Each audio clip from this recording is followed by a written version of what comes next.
جس کی تسکی سے روتے ہوئے ہنس پڑے،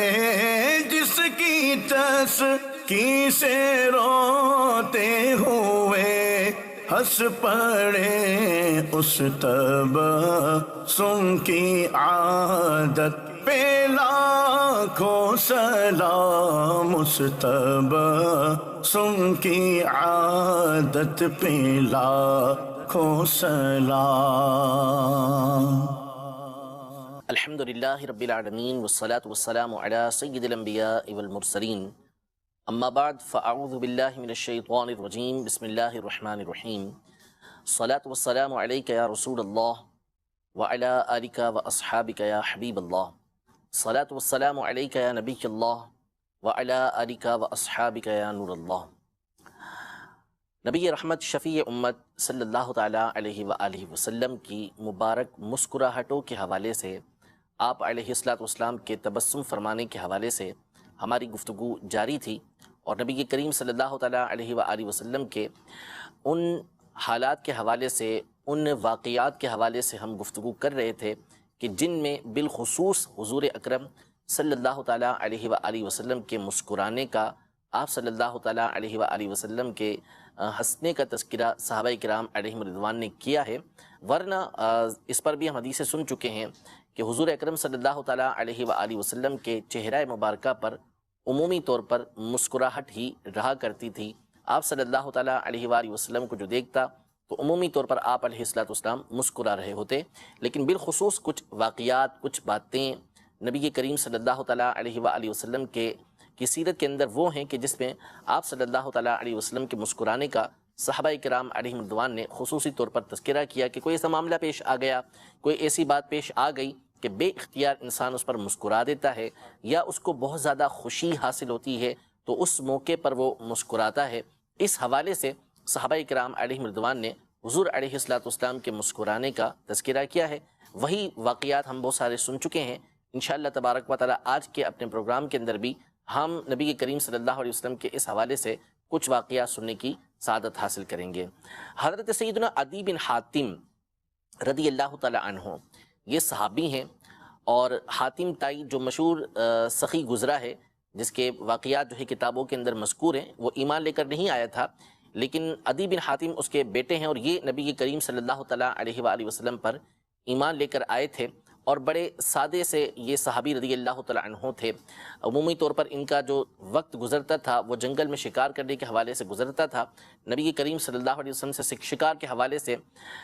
جو تعلیمات ہم تک پہنچی ہیں، جو مسائل ہم تک پہنچے ہیں، اس کا بڑا حصہ حضرت سیدنا عدی بن حاتم رضی اللہ تعالیٰ عنہ کے ذریعے ہم تک پہنچا ہے۔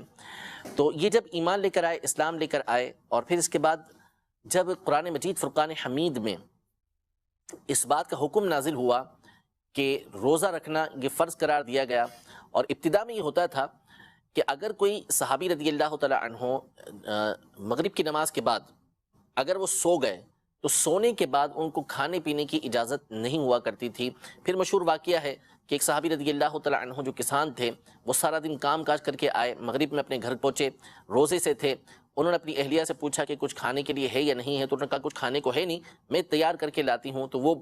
کچھ لینے کے لیے باہر گئیں تو ان صحابی رضی اللہ تعالیٰ عنہ کی آنکھ لگ گئی، اور جب آنکھ لگ گئی تو اس کے بعد پھر اس بات کی اجازت نہیں ہوا کرتی تھی کہ کچھ کھایا یا پیا جائے، تو انہوں نے دوسرے دن کا روزہ بھی رکھ لیا۔ دوسرا دن ہوا تو ان کے اوپر غشی طاری ہو گئی، کام کرنے والے تھے، کسان تھے، محنت کرنے والے تھے، تو یہ ان کے لیے مشکل ہو گیا۔ تو نبی کریم صلی اللہ تعالیٰ علیہ وآلہ وسلم پر یہ آیت مبارکہ نازل ہوئی، کلوا واشربوا حتی یتبین لکم الخیط الابیض من الخیط الاسود من الفجر، یعنی کھاؤ پیو یہاں تک کہ سفیدی کا ڈورا، سفید ڈورا سیاہی کے ڈورے سے ظاہر ہو جائے، یعنی فجر ہو جائے۔ اب یہ قرآن مجید فرقان حمید کا ایک انداز تھا کہ جو ہے وہ اس طریقے سے اس کو بیان کیا کہ سفیدی کا ڈورا سیاہی کے ڈورے سے ظاہر ہو جائے، یعنی صبح جب ہوتی ہے تو وہ سفید ہوتی ہے، تو وہ سفیدی رات کی سیاہی سے واضح ہو جائے، یعنی صبح صادق ہو جائے، تو اس وقت روزہ شروع کر دو، یعنی اب کھانا پینا چھوڑ دو۔ تو عدی بن حاتم رضی اللہ تعالیٰ عنہ جب انہوں نے اس آیت مبارکہ کو سنا کہ روزہ اس طریقے سے رکھنا ہے کہ رات میں کھا پی سکتے ہیں یہاں تک کہ سفیدی کا ڈورا سیاہی کے ڈورے سے ظاہر ہو جائے، یہ قرآن کا ایک انداز تھا، تو انہوں نے دو ڈورے لیے، ایک سفید رنگ کا اور ایک سیاہ رنگ کا، کالے رنگ کا ڈورا لیا، اور انہوں نے اپنے تکیے کے نیچے اس کو رکھ دیا۔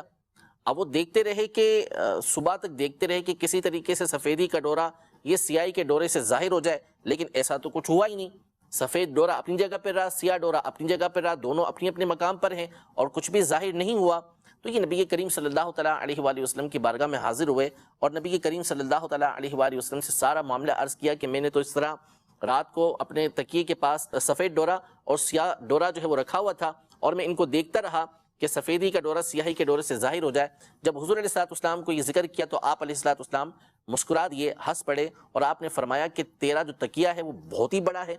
یعنی اتنا بڑا ہے کہ اس میں رات اور دن دونوں آ گئے، اس لیے کہ سفیدی کے ڈورے اور سیاہی کے ڈورے سے مراد، دھاگے سے مراد یہ صبح اور رات تھی، اور تم نے یہ سمجھا کہ اس سے مراد جو ہے وہ یہ والے ڈورے ہیں، حالانکہ اس سے مراد صبح ہو جانا تھا کہ رات کا سیاہ وقت ہے اس کو کہا سیاہ ڈورا، سیاہ دھاگا،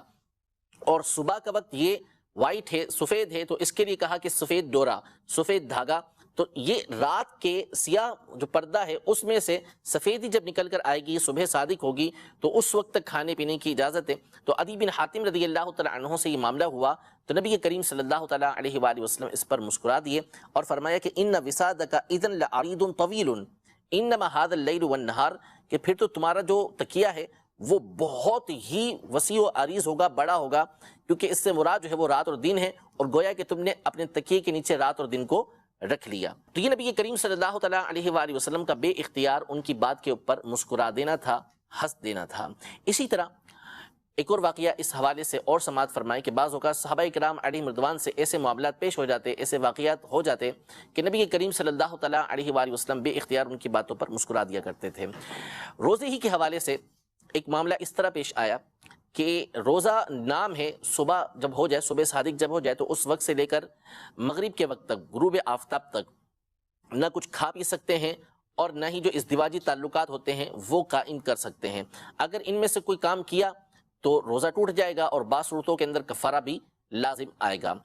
تو نبی کریم صلی اللہ تعالیٰ علیہ وآلہ وسلم کی بارگاہ میں ایک شخص حاضر ہوئے اور عرض کی کہ یا رسول اللہ صلی اللہ تعالیٰ علیہ وسلم میں ہلاک ہو گیا۔ تو نبی کریم صلی اللہ علیہ وسلم نے فرمایا کہ تمہیں کیا ہوا؟ تو اس نے کہا کہ میں نے تعلقات، ازدواجی تعلقات قائم کر لیے ہیں اور میں روزے سے تھا۔ تو نبی کریم صلی اللہ تعالیٰ علیہ وآلہ وسلم نے ان سے ارشاد فرمایا کہ کیا تیرے پاس کوئی غلام ہے کہ جو تو آزاد کرے؟ یعنی جب کسی سے روزہ ٹوٹ جائے اور کفارے کی شرائط پائی جائیں کہ اس کے اوپر کفارہ لازم آ رہا ہے، تو سب سے پہلا کفارہ یہ ہوتا ہے کہ اگر اس کے پاس کوئی غلام ہے تو اس نے غلام کو آزاد کرنا ہے۔ تو انہوں نے عرض کی کہ لا،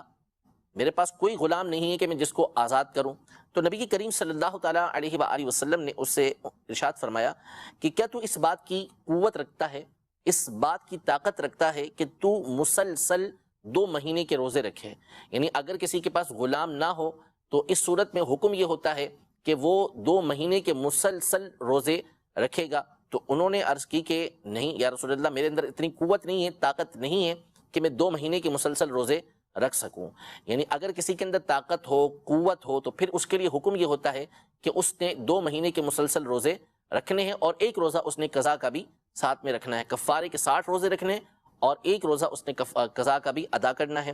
تو انہوں نے کہا کہ میرے اندر تو اتنی قوت ہی نہیں ہے کہ میں 2 مہینے کے روزے ایک ساتھ رکھ سکوں۔ تو نبی کریم صلی اللہ تعالیٰ علیہ وسلم نے ارشاد فرمایا کہ کیا تیرے پاس اتنا موجود ہے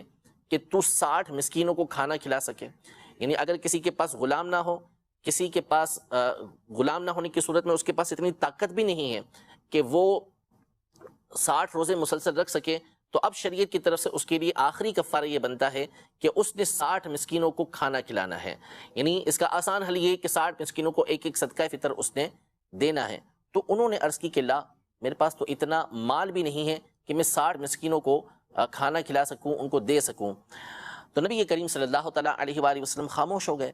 کیونکہ جو حکم تھا آپ کو وہ 3 طرح کے کفاروں کا تھا اور تینوں ہی چیزیں اس کے پاس موجود نہیں تھیں۔ ابھی آپ تشریف فرما تھے کہ آپ علیہ الصلوۃ والسلام کے پاس ایک ٹوکرا لایا گیا جس میں کھجوریں موجود تھیں۔ اب وہ کھجوریں اتنی تھیں کہ جس کے ذریعے سے وہ اپنا کفارہ ادا کر سکتے تھے۔ تو نبی کریم صلی اللہ تعالیٰ علیہ وآلہ وسلم نے پوچھا کہ وہ سوال کرنے والا بندہ کہاں ہے، جس کا روزہ ٹوٹ گیا اور جس کے اوپر کفارہ لازم آیا ہے اور اس کے پاس کفارے میں دینے کے لیے بھی کچھ نہیں ہے؟ تو پوچھا کہ وہ سوال کرنے والا کہاں ہے؟ تو انہوں نے عرض کیا کہ یا رسول اللہ میں یہاں پر ہوں۔ تو نبی کریم صلی اللہ تعالیٰ علیہ وآلہ وسلم نے ان سے فرمایا کہ یہ لو اور اس کو صدقہ کر دو۔ تو انہوں نے نبی کریم صلی اللہ تعالیٰ علیہ وآلہ وسلم کی بارگاہ میں عرض کی، یا رسول اللہ صلی اللہ تعالیٰ علیہ وآلہ وسلم، کیا مجھ سے بڑھ کر بھی کسی فقیر پہ صدقہ کروں؟ حالانکہ مدینہ منورہ میں مجھ سے بڑھ کر کوئی فقیر ہے ہی نہیں، کوئی محتاج ہے ہی نہیں، اور سب سے بڑھ کر جو محتاج ہے وہ میرے ہی گھر والے ہیں۔ تو نبی کریم صلی اللہ تعالیٰ علیہ وآلہ وسلم ان کی بات سن کر مسکرا دیے، یہاں تک کہ آپ صلی اللہ تعالیٰ علیہ وآلہ وسلم کے مبارک دانت یہ ظاہر ہوئے، اور آپ علیہ السلام نے ان سے ارشاد فرمایا کہ جاؤ یہ جو کھجوریں ہیں یہ اپنے ہی گھر والوں کو کھلا دو۔ یعنی حضور اکرم صلی اللہ تعالیٰ علیہ وآلہ وسلم نے ان کا کفارہ یہ قرار دیا کہ ان سے جو روزہ ٹوٹ گیا تھا اس کا کفارہ یہ ہے کہ تم اپنے گھر والوں ہی کو کھلا دو، یہ تمہارا کفارہ ادا ہو جائے گا۔ یہ حضور اکرم صلی اللہ تعالیٰ علیہ وآلہ وسلم کے خصوصی اختیارات تھے جو اللہ تبارک و تعالیٰ نے آپ کو عطا فرمائے تھے۔ ہمارا بنیادی موضوع نبی کریم صلی اللہ تعالیٰ علیہ وآلہ وسلم کی مسکراہٹ ہے، تو چونکہ وہ صحابی رضی اللہ تعالیٰ عنہ انہوں نے بے اختیار نبی کریم صلی اللہ تعالیٰ علیہ وآلہ وسلم کی بارگاہ میں عرض کی کہ ٹھیک ہے اب کھجوریں تو آ گئیں کہ جن کے ذریعے سے میں کفارہ ادا کر سکتا ہوں، جا کے مسکینوں کو دے سکتا ہوں، لیکن مجھ سے بڑھ کر مسکین ہے کون؟ تو نبی کریم صلی اللہ تعالیٰ علیہ وآلہ وسلم اس پر مسکرائے اور فرمایا کہ تم اپنے گھر والوں کو کھلا دو۔ تو اس سے یہ بھی معلوم ہوا کہ نبی کریم صلی اللہ علیہ وسلم کو شریعت مطہرہ کے احکام میں بھی اللہ تبارک و تعالیٰ نے اختیار عطا فرمائے ہیں۔ آپ چاہیں تو کسی کے لیے کسی طرح کا بھی حکم ارشاد فرما سکتے ہیں۔ بہت سارے واقعات اس حوالے سے موجود ہیں کہ نبی کریم صلی اللہ علیہ وسلم کو دین کے معاملات جو ہوتے ہیں، شریعت کے جو احکام ہوتے ہیں، اس میں اللہ تبارک و تعالیٰ نے اختیار عطا فرمائے کہ آپ جس کے لیے جو چاہیں حکم ارشاد فرما دیں۔ ایک اور واقعہ نبی کریم صلی اللہ تعالیٰ علیہ وآلہ وسلم کی مبارک مسکراہٹ کا سماعت فرمائیے۔ حضور اکرم صلی اللہ تعالیٰ علیہ وآلہ وسلم بعض اوقات اپنے صحابہ کرام علیہم رضوان کے جب نیکیوں کے پر حرص دیکھتے اور یہ دیکھتے کہ یہ نیکی کرنے میں کتنے آگے ہیں، اپنے سے محبت کو دیکھتے کہ حضور علیہ السلام سے کتنی محبت کرتے ہیں، تو ان کے اس نیک عمل پر، نیک انداز پر نبی کریم صلی اللہ تعالیٰ علیہ وآلہ وسلم تبسم فرمایا کرتے تھے۔ ایک واقعہ سماعت فرمائیے، صحیح حدیث کے اندر یہ موجود ہے کہ سیدنا عبداللہ بن عباس رضی اللہ تعالیٰ عنہما یہ فرماتے ہیں کہ حضور اکرم صلی اللہ تعالیٰ علیہ وآلہ وسلم نے حج کرنے کا ارادہ فرمایا، یعنی حجۃ الوداع کا موقع تھا۔ حضور علیہ السلام نے ارادہ فرمایا کہ حج ادا کریں۔ آپ صلی اللہ تعالیٰ علیہ وآلہ وسلم نے حج کے فرض ہونے کے بعد ایک حج ادا کیا ہے، اور جب حج فرض نہیں ہوا تھا، ابھی آپ نے اسلام کا اعلان نہیں فرمایا تھا، اپنی نبوت کا اظہار نہیں فرمایا تھا، اس سے قبل بھی چونکہ حج ہوتے تھے، تو علماء کے اس میں مختلف اقوال ہیں کہ حضور علیہ السلام نے اظہار نبوت سے پہلے، اعلان نبوت سے پہلے کتنے حج کیے۔ بعض نے کہا کہ ایک حج کیا، اور بعض نے کہا کہ 2 حج نبی کریم صلی اللہ تعالیٰ علیہ وسلم نے اس وقت بھی ادا کیے تھے، لیکن اعلان نبوت کے بعد جب حج فرض ہو گیا تو اس کے بعد نبی کریم صلی اللہ تعالیٰ علیہ وسلم نے فقط ایک ہی حج یہ ادا کیا ہے۔ تو آپ علیہ السلام نے حج کرنے کا ارادہ کیا، تو ایک خاتون نے، ایک صحابیہ نے اپنے شوہر سے عرض کی کہ میں بھی نبی کریم صلی اللہ تعالیٰ علیہ وسلم کے ساتھ حج کرنا چاہتی ہوں، لہذا آپ مجھے رسول اللہ صلی اللہ تعالیٰ علیہ وآلہ وسلم کے ساتھ حج کروائیں۔ تو وہ صحابی رضی اللہ تعالیٰ عنہ نے اپنی اہلیہ سے کہا کہ میرے پاس کوئی ایسی سواری نہیں ہے کہ جس پر سوار کر کے میں تمہیں حضور علیہ السلام کے ساتھ حج پر لے جاؤں۔ تو انہوں نے کہا کہ تمہارے پاس ایک اونٹ ہے، فلاں اونٹ تمہارے پاس موجود ہے، تو اس پر تم مجھے سوار کر دو، اس پر لے جاؤ۔ تو انہوں نے کہا کہ اس اونٹ کو میں نے اللہ کی راہ کے اندر وقف کیا ہوا ہے، اس پر تو میں تمہیں سوار نہیں کر سکتا۔ تو انہوں نے کہا کہ آپ کے پاس ایک اور اونٹ ہے جس پر آپ پانی بھر کر آتے ہیں۔ تو انہوں نے کہا کہ یہ تو وہ اونٹ ہے کہ جس پر میں خود جاؤں گا، اور باری باری میں اور میرا بیٹا اس کے اوپر بیٹھیں گے، جو تمہارا بھی بیٹا ہے، تو اس پر بیٹھ کر ہم حضور علیہ السلام کے ساتھ حج کریں گے، تو تمہیں کس سواری پر سوار کریں؟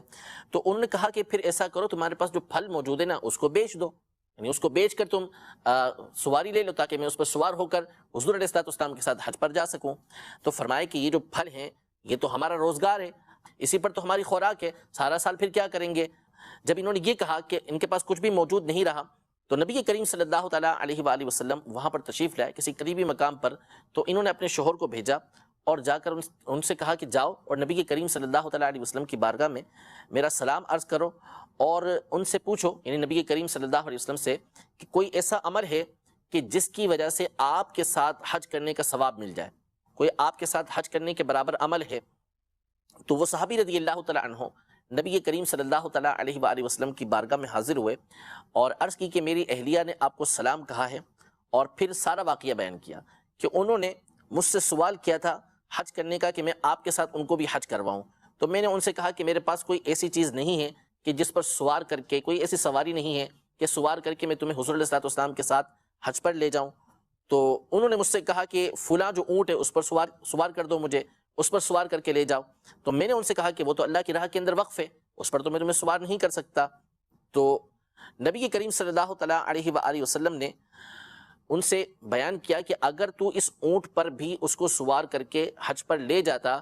تو یہ بھی اللہ کی راہ کے اندر ہی ہوتا، یعنی اس کا استعمال اللہ کی راہ کے اندر ہوتا۔ یہ حضور علیہ الصلوۃ والسلام کا خصوصی اختیار تھا کہ آپ نے اس بات کی اجازت دی کہ اس اونٹ کو اگر وہ راہ حج کے اندر صرف کرتی تو یہ اللہ کی راہ کے اندر استعمال ہو جاتا، یعنی وقف کے مصرف کے اندر یہ استعمال ہو جاتا۔ آپ علیہ الصلوۃ والسلام نے اپنے خصوصی اختیار کی وجہ سے یہ اجازت فرمائی، یعنی آپ نے فرمایا کہ تیرے لیے مسئلہ نہیں تھا کہ تو اس اونٹ پر بھی ان کو سوار کر کے حج کے لیے لے جا سکتا تھا۔ پھر انہوں نے دوبارہ وہ بات بتائی کہ میری اہلیہ نے جب یہ بات سنی تھی کہ میں نے کہا کہ میرا اونٹ اللہ کی راہ میں وقف ہے، تو انہوں نے مجھے کہا تھا کہ پھر فلاں جو اونٹ ہے جس پر تم پانی بھرتے ہو اس پر مجھے لے جاؤ۔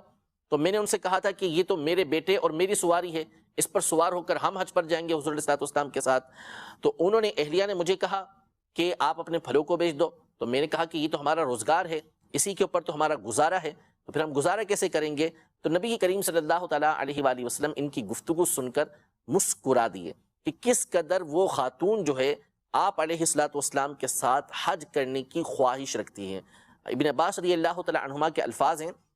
فضحک رسول اللہ صلی اللہ تعالیٰ علیہ وسلم من حرصها علی الحج، یعنی اس خاتون کی حج کے اوپر خواہش کو دیکھ کر، حرص کو دیکھ کر نبی کریم صلی اللہ تعالیٰ علیہ وآلہ وسلم مسکرا دیے۔ پھر اس کے بعد ان صحابی رضی اللہ تعالیٰ عنہ نے نبی کریم صلی اللہ تعالیٰ علیہ وآلہ وسلم کی بارگاہ میں عرض کی یا رسول اللہ صلی اللہ تعالیٰ علیہ وسلم، میری اہلیہ نے یہ سوال کیا ہے کہ کیا کوئی ایسا عمل ہے کہ جو آپ کے ساتھ حج کرنے کے برابر ہو، یعنی اگر وہ عمل کیا جائے تو آپ کے ساتھ حج کرنے کا جو ثواب ہے وہ اسے ملے؟ تو نبی کریم صلی اللہ تعالیٰ علیہ وآلہ وسلم نے بڑی شفقت و رحمت فرمائی، اور ان خاتون کا یہ ایک طرح سے امت پر احسان ہوا کہ نبی کریم صلی اللہ تعالیٰ علیہ وآلہ وسلم نے امت کو ثواب حاصل کرنے کا، نبی کریم صلی اللہ تعالیٰ علیہ وآلہ وسلم کے ساتھ حج کا جو ثواب ہے وہ حاصل کرنے کا موقع فراہم کیا۔ آپ علیہ الصلوۃ والسلام نے فرمایا کہ اپنی اہلیہ کو میرا سلام کہو اور ان پر اللہ کی رحمت ہو، اور پھر اس کے بعد ان کو بتاؤ کہ رمضان کے اندر عمرہ کرنا یہ میرے ساتھ حج کرنے کے برابر ہے، یعنی جو شخص رمضان میں عمرہ کرے گا اللہ تبارک و تعالیٰ اس کو حج کا، اور حج بھی کون سا؟ جو اس نے نبی کریم صلی اللہ تعالیٰ علیہ وآلہ وسلم کے ساتھ کیا ہو، وہ ثواب اللہ تبارک و تعالیٰ اسے عطا فرمائے گا۔ تو یہ نبی کریم صلی اللہ تعالیٰ علیہ وسلم کی شفقت و مہربانی کا بھی واقعہ ہے، صحابہ کرام علیہم رضوان کا، صحابیات کا نیک عمل پر جو جذبہ تھا اس حوالے سے بھی واقعہ ہے، اور نبی کریم صلی اللہ تعالیٰ علیہ وآلہ وسلم کی خاص طور پر اس موقع پر جو مسکراہٹ تھی اس کا بھی تذکرہ ہے۔ میں پہلے بھی یہ بیان کر چکا ہوں کہ حضور اکرم صلی اللہ تعالیٰ علیہ وآلہ وسلم کو جو بہت زیادہ خوشی حاصل ہوتی تھی، اور آپ علیہ الصلوۃ والسلام کے عمومی طور پر جو مسکرانے کا اور بہت زیادہ خوش ہونے کا جو تذکرہ ہے وہ خاص طور پر اس موقع پر موجود ہے جب آپ صلی اللہ تعالیٰ علیہ وآلہ وسلم کی امت کو کسی طرح کا کوئی فائدہ پہنچ رہا ہوتا تھا، آپ علیہ الصلوۃ والسلام کی امت کو اللہ تبارک و تعالیٰ کی بارگاہ میں کوئی مقام و مرتبہ حاصل ہو رہا ہو، ان کی آخرت اس سے سنور رہی ہو، کوئی خوشخبری نبی کریم صلی اللہ تعالیٰ علیہ وآلہ وسلم کو دی گئی ہو، تو اس پر نبی کریم صلی اللہ تعالیٰ علیہ وآلہ وسلم بہت زیادہ خوش ہوا کرتے تھے، اور خاص طور پر اس موقع پر آپ علیہ الصلوۃ والسلام کی مسکراہٹ کا تذکرہ کیا گیا تو ان کی نبی کریم صلی اللہ تعالیٰ علیہ وسلم نے نیکی پر حرص دیکھی کہ یہ ان کے لیے مفید ہے، آخرت میں ان کو فائدہ دینے والی ہے، تو اس پر نبی کریم صلی اللہ تعالیٰ علیہ وآلہ وسلم مسکرا دیے۔ ایک اور واقعہ اس حوالے سے کہ جس میں آپ علیہ الصلوۃ والسلام کی مسکراہٹ کا خصوصی طور پر تذکرہ کیا گیا ہے، سماعت فرمائیے۔ حضرت سیدنا سعد بن ابی وقاص